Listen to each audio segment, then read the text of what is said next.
nice pork tenderloin. Do you put it in the oven? No. Do you put it in the frying pan? No. Put it on the grill? No. What you do is you set that motherfucker on a smoker, and I'm gonna show you how to make a delicious smoked pork tenderloin sandwich.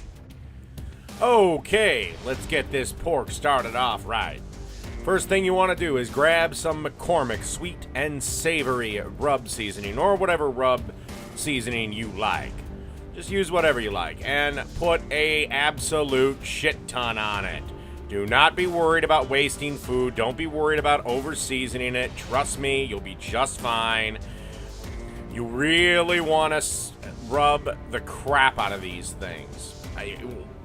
Don't worry about being wasteful. Don't worry about any of that stuff. And while you're rubbing something, I want to make sure to remind everyone to rub all sides of it. Don't leave just one side. Don't leave the sides. Get your hands in there. Get dirty.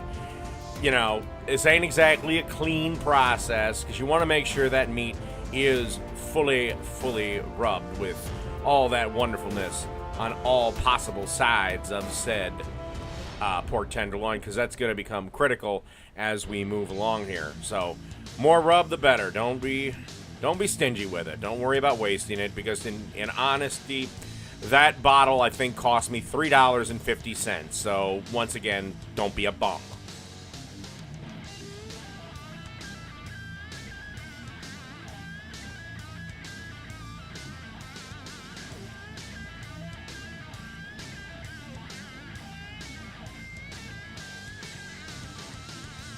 And one last thing before we go here and get these out on the smoker is you want to make sure to stand them up and get the ends rubbed in. You know, like I said, all sides of this here pork. And then fire up the smoker, let the seasoning soak into that meat a little bit, and we'll be ready for the next step. Okay, got our smoker all set up. I'm using some nice charcoal and some pecan chunks for this one, but you can use apple or hickory or mesquite, whatever you like. And then just put them on the one side of the smoker and take about 2-3 hours, or until the meat is 165 internal. Okay, after you got that pork all nice and smoked up and it's reached 165, you want to bring it into the house and then wrap it in tinfoil and let it rest for at least 20 minutes. You just want to give the meat fibers and all that a chance to chill out, calm down a little bit, so that the juices have a chance to reintegrate themselves throughout your piece of meat. This is a great idea for pretty much anything that you cook, be it turkey or chicken or beef. So let your meat rest, people. Alright, now it's time to slice this pork tenderloin up for sandwiches. If you have a deli slicer, now would be the time to use it. You can use a knife, but for the purposes of uniformity of the slices, I do recommend a deli slicer. You can pick one up at Target, Walmart, Kohl's. They're not all that much money, about $100. So, yeah, grab your deli slicer and make some sandwich slices. At the end of that, you should have something looking like that, and I mean, damn, that looks good enough to eat already. Okay, so resist the urge to eat all the pork up as is, and get yourself some old-fashioned style sandwich buns. Usually for stuff like this, I like the buns you actually have to slice yourself.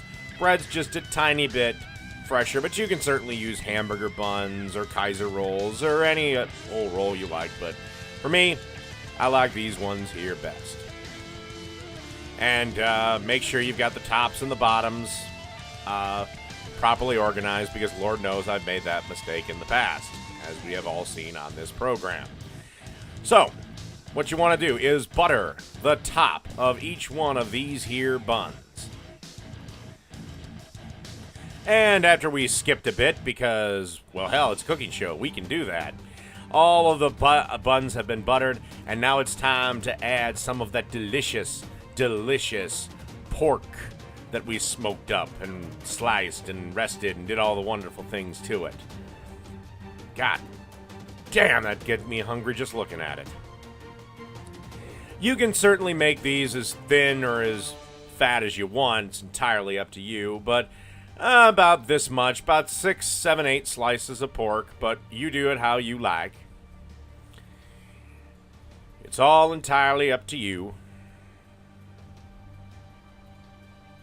And one more thing, let's add some pepper. Everything's better with pepper. You really probably won't need to add much salt because the rub mixture should have had more than enough salt in it. So just some pepper. Okay. Last step. Get some cheese on the top of this here pork. And don't worry about cheese if it falls on the baking sheet. It'll come right off when you clean it. And you want to have preheated your oven to about 400 degrees and then pop these things in for about 10 minutes or until the cheese is melted. Look at that. Okay, through the miracle of cooking show magic, this sandwich is done. Last couple of steps is grab some pickles, put about 4 of them on, grab your favorite barbecue sauce and absolutely slather it on, and then you're done. And that is a smoked pork tenderloin sandwich. Delicious. And that's how you make a smoked pork tenderloin sandwich. Easy as drinking a beer.